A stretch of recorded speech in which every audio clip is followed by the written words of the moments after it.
and you can put that in and get some extra stuff for your account if you want to keep playing. It is a very addicting game, but very fun. Hopas! And this is Gaelic Knights group with the rental Shimakaze. Interesting. Very interesting.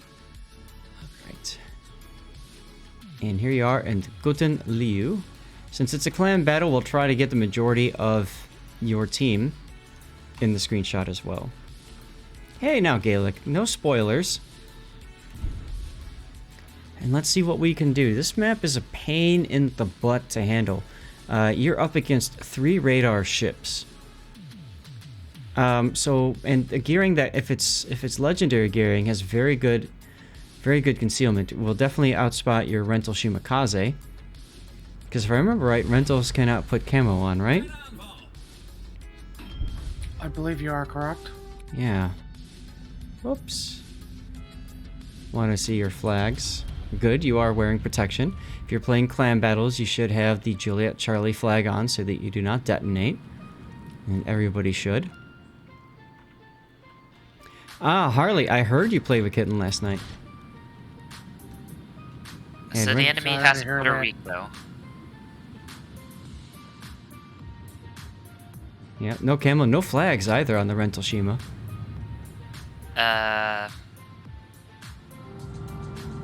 Yep. No flags on your Petro either, except for an Ouroboros. That's odd. Oh, you've got a rental Yamato too. But at least he's bringing some flags. But he's also not wearing protection. He did not bring detonation flags. It's the least of his worries. True. Now about your rental Shima. Mm-hmm. What about him? Well, of all of the ships to not run flags on, the rental Shima's probably the worst. Best chance of detonating.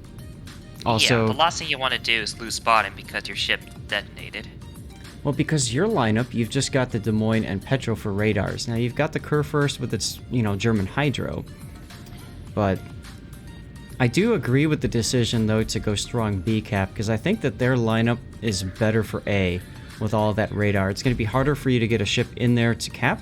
As a matter of fact, your gearing is gonna die. He should have been turning out a lot earlier. Yeah. And he did not. You go into A, you take at the very edge, and then you run away if they have radar. Exactly. And considering you have the Moskva installing rod, it is unlikely you'll take it. So you may as well just conserve hit points. Yeah, he's wisely staying outside of the cap so it doesn't trip the radar, which makes sense. But they are now capping A, so there's a chance. Gearing just got detected. I was just gonna say there's a good chance that he's gonna get detected, and that must be a unique upgrade gearing as well on the enemy Gearing team. just wants to die. Like, Well, this the is problem way too is- aggressive. The problem is he's just outside of radar range. He can actually get away. And the gearing smokes. Okay, so you can Dutch oven the smoke. Because they don't know you exist yet. I would slow down here. Like, getting into this position is fine, but your gearing has no reason to be there. No. Like, the play is going to be on B and C, because they have a sizable presence on A. Right. So, In other words, you can afford to play cautious here and just force them to waste their time. That's what you're trying to do. You're not trying to make the big hero plays here. yeah.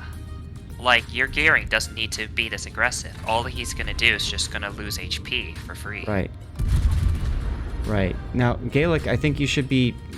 You've got both Dutch ovens available. Like, why aren't you using them?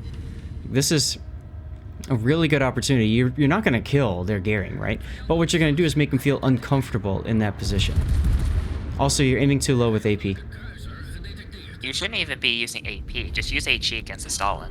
That was the other thing I was going to mention. Absolutely, yes. Honey, I'm home. Hey, welcome back. You can use HE on the Stalin until he DCPs and then Dutch oven him too. That would be another possibility. Or the Moskva. The Moskva is literally bow in. Mm-hmm. Now they want the gearing. And they're gonna get it, because the Gearing got himself detected again somehow. Now, if the Gearing smokes... You shouldn't be... You should not be this aggressive, because your side's not the one making the play. Mm-hmm. And there's no reason you need to die here. Right. Like, you shouldn't even be 8 kilometers away from the Moskva. Because, I mean, all he has to do is hit his radar. So, as soon as the Gearing... There it is. I was going to say, as soon as the Gearing disappears, they're going to use their radar. You pick up their Gearing on Hydro, so that's good. Your Kurfürst is probably going to take some torps, though, because he went into the channel, and there's very little maneuvering that he can do. The fun was here? Well, I'm sure your Gearing had fun.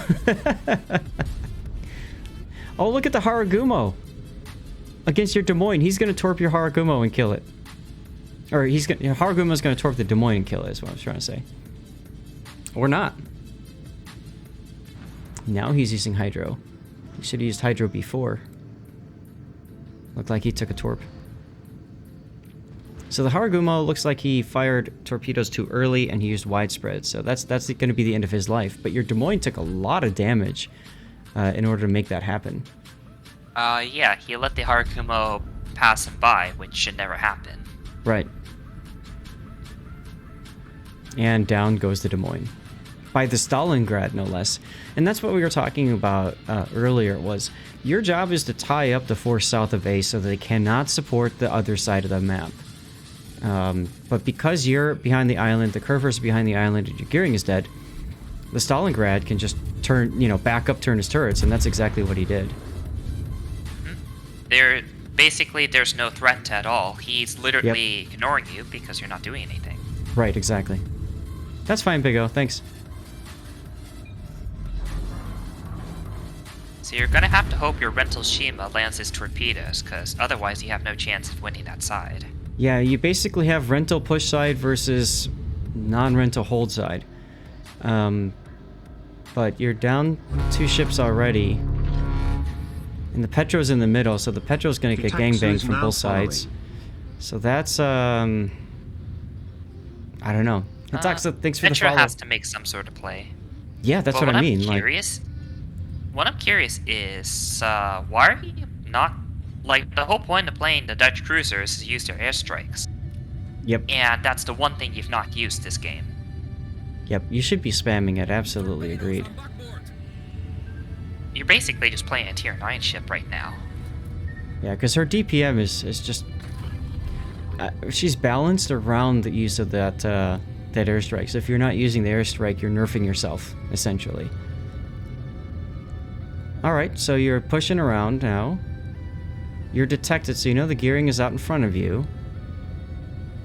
Shikishima, by this point, has probably turned around and gone back to kill the Yamato, because there's no need for him to sit around here anymore. Not detected anymore, so the Gearing probably turned... Oh no, he's back over there, okay.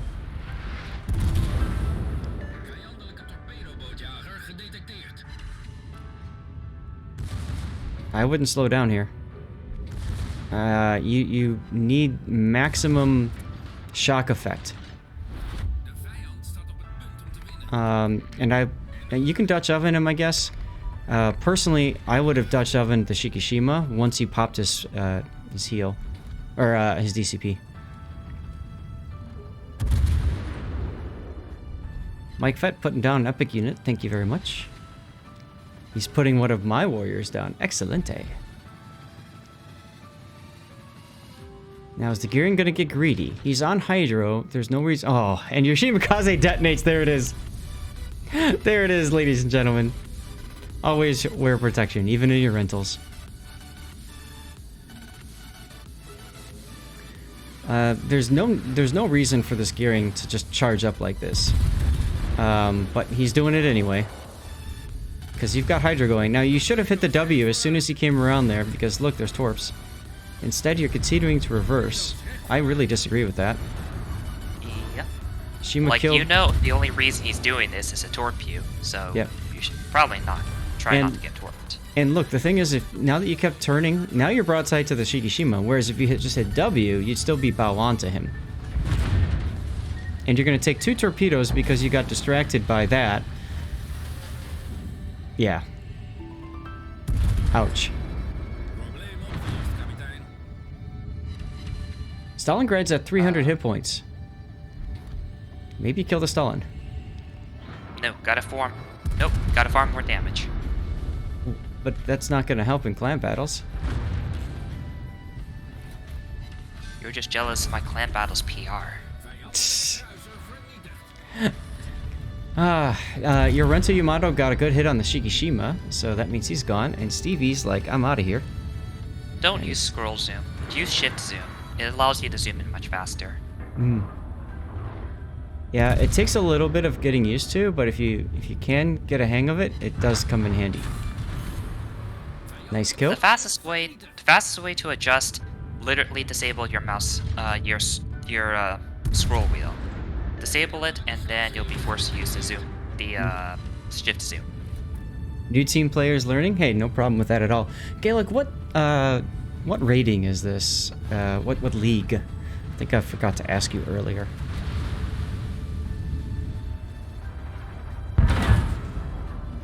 Now, earlier when I said to keep going, the reason I said to keep going is because you actually had a good chance of getting on the Moskva's broadside, and you could have AP'd him to death, but instead you stopped and reversed. Now, that's allowed you to get some kills, but that's mainly on the strength of the enemy showing broadside to some of your teammates and dying for it.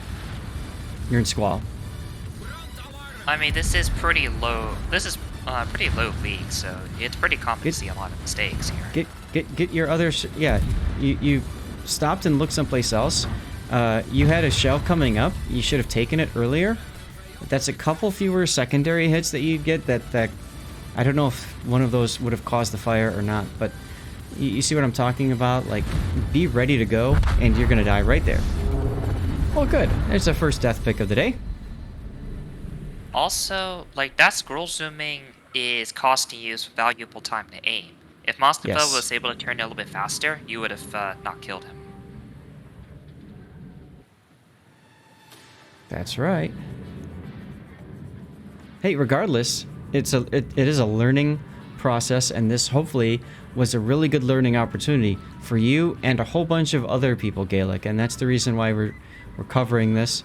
You know, we're not here to make fun of you, of course. We're here to give you feedback so that you can grow and improve and enjoy the game.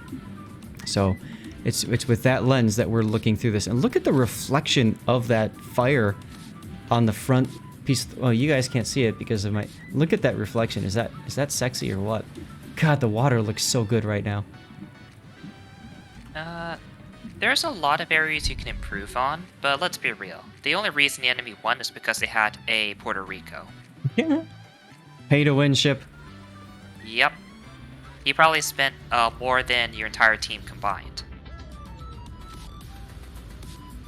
Which is funny because back when the Puerto Rico event came out, I demonstrated in one of my videos how all you had to do was buy one booster and play the game, you know, pretty heavily if you're a hardcore gamer like me, and you'd be fine. If you're not sure, you buy the second booster, and if you really want the easiest, you buy the third booster right off the bat, and then you're good. You play for the enjoyment of playing with clan members. Well, there you go. Nothing wrong with that. Fine. Yeah. You don't have to play clan battles, you know, to win. You don't have to play any game mode to win. You can just play to have fun, and I often find that when you're having fun, the wins come naturally. Actually, it only comes naturally if you're just playing in 07. Okay.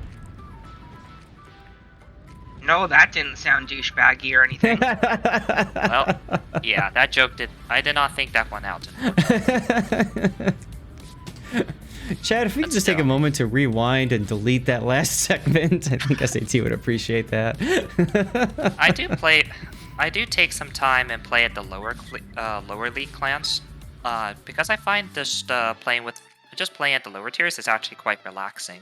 Yes, it is. Like sometimes I'll go ahead and play a Squall or a Storm League, and it's pretty interesting to see like how much different it is compared to just all the teams tryharding at the top tiers.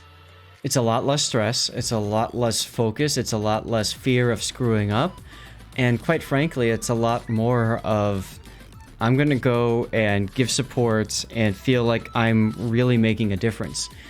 Because when you're playing on the higher points of the game, yes, you can feel like you're making a difference, but when you've got 6 other players that are also playing really hard against a really hard team, you don't get that feeling as often. It's more of a, we worked together and I only got 30,000 damage, but that 30,000 damage did X, Y, or Z, right? To get the crap, win. Yoda's here.